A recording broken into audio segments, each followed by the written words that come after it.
ಬೆಚ್ಚಿ ಬೀಳೋ ಸುದ್ದಿ ಇದೆ ಸ್ನೇಹಿತರೆ. ಅಮೆರಿಕದ ಯುದ್ಧೋನ್ಮಾದಿ ನೀತಿಯಿಂದ ಭಾರತೀಯ ವಿಮಾನಯಾನಕ್ಕೆ ಆಘಾತ. ಏರ್ ಇಂಡಿಯಾ ಮತ್ತು ಇಂಡಿಗೋ ವಿಮಾನಗಳು ನಿತ್ಯ ತೊಂದರೆ. ವಿಮಾ ವೆಚ್ಚ 1 ಕೋಟಿ ದಾಟಿದೆ. ಟಿಕೆಟ್ ದರಗಳು ಆಕಾಶಕ್ಕೇರಿದಾವೆ. ಈ ದುಷ್ಪರಿಣಾಮದ ಸತ್ಯ ಏನು ಅಂತ ತಿಳಿರಿ.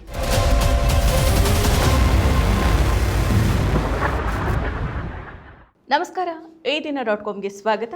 ನಾನು ಸಪನ. ಪಶ್ಚಿಮ ಏಷ್ಯಾದಲ್ಲಿ ಭುಗಿಲೆದ್ದಿರೋ ಇರಾನ್ ಮತ್ತು ಇಸ್ರೇಲ್ ನಡುವಿನ ಸಂಘರ್ಷ ಕೇವಲ 2 ರಾಷ್ಟ್ರಗಳಿಗೆ ಸೀಮಿತ ಆಗಿಲ್ಲ. ಬದಲಾಗಿ ಇದು ಇಡೀ ವಿಶ್ವದ ಆರ್ಥಿಕತೆ ಮತ್ತು ವಾಯುಯಾನ ವ್ಯವಸ್ಥೆಯ ಮೇಲೆ ತೀವ್ರ ಸ್ವರೂಪದ ಪೆಟ್ಟನ್ನು ನೀಡ್ತಾ ಇದೆ.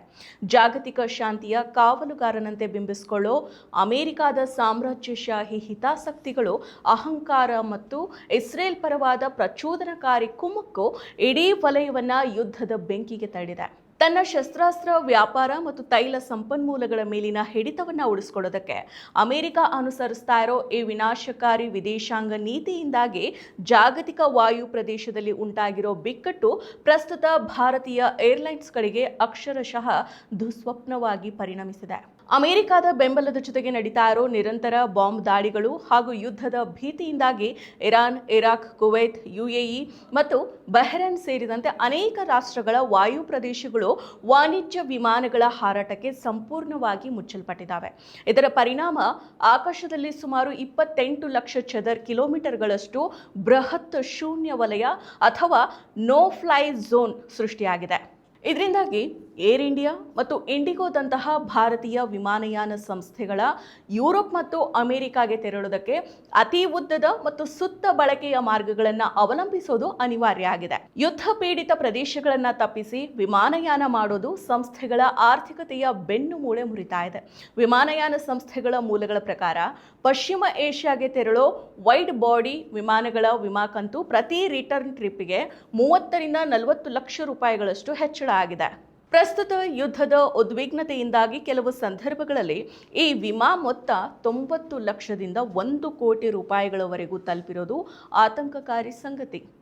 ಇದರ ಜೊತೆಗೆ ಏವಿಯೇಷನ್ಸ್ ಟರ್ಬೈನ್ಸ್ ಫ್ಲೂಯಲ್ ಅಂದರೆ ವಿಮಾನಯಾನ ಇಂಧನ ಬೆಲೆ ಕೇವಲ ಒಂದೇ ತಿಂಗಳಲ್ಲಿ 6% ಬಾರಿ ಹೆಚ್ಚಳವನ್ನು ಕಂಡಿದೆ. ಡಾಲರ್ ಎದುರು ಭಾರತೀಯ ರೂಪಾಯಿ ಮೌಲ್ಯ ನಿರಂತರವಾಗಿ ಕುಸಿತಾ ಇರೋದು ಕಾರ್ಯಾಚರಣೆಯ ವೆಚ್ಚವನ್ನು ಇನ್ನಷ್ಟು ದುಪ್ಪಟ್ಟು ಮಾಡಿದೆ. ಈ ಎಲ್ಲ ಆರ್ಥಿಕ ಹೊರೆಗಳು ಅಂತಿಮವಾಗಿ ಪ್ರಯಾಣಿಕರ ಮೇಲೇನೆ ಬೀಳ್ತಾ ಇದೆ.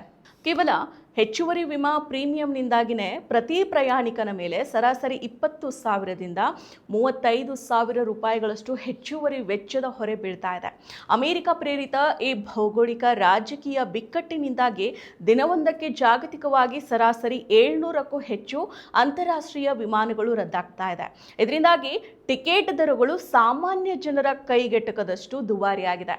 ಟಿಕೆಟ್ ದರಗಳ ಏರಿಕೆಯ ಅಂಕಿಅಂಶಗಳನ್ನು ಗಮನಿಸಿದ್ರೆ ಪರಿಸ್ಥಿತಿಯ ಗಂಭೀರತೆ ಏನು ಅಂತ ಅರ್ಥ ಆಗುತ್ತೆ. ಲಂಡನ್ನಿಂದ ಮುಂಬೈಗೆ ಬರೋ ಯುರೋಪಿಯನ್ ಏರ್ಲೈನ್ಸ್ನ ಎಕಾನಮಿ ಕ್ಲಾಸ್ ಟಿಕೆಟ್ ದರ ಭಾರಿ ಏರಿಕೆ ಕಂಡು ಸುಮಾರು 2.9 ಲಕ್ಷ ರೂಪಾಯಿಗಳವರೆಗೆ ತಲುಪಿದ್ರೆ, ಇದೇ ಮಾರ್ಗದ ಬಿಸ್ನೆಸ್ ಕ್ಲಾಸ್ ದರ 9 ಲಕ್ಷ ರೂಪಾಯಿಗಳನ್ನು ಮುಟ್ಟಿದೆ. ಹೈದರಾಬಾದ್ನಿಂದ ಲಂಡನ್ಗೆ ತೆರಳೋ ವಿಮಾನಗಳ ದರ 65,000ದಿಂದ 90,000 ರೂಪಾಯಿಗಳಷ್ಟಾಗಿದೆ. ಇದು ಸಾಮಾನ್ಯ ದರಕ್ಕಿಂತ ಸಂಪೂರ್ಣ ದುಪ್ಪಟ್ಟಾಗ್ಬಿಟ್ಟಿದೆ. ಜರ್ಮನಿಯಂತಹ ಯುರೋಪಿಯನ್ ದೇಶಗಳಿಗೆ ಟಿಕೆಟ್ ದರ 200ರಿಂದ 300ರಷ್ಟು ಹೆಚ್ಚಾಗಿದೆ.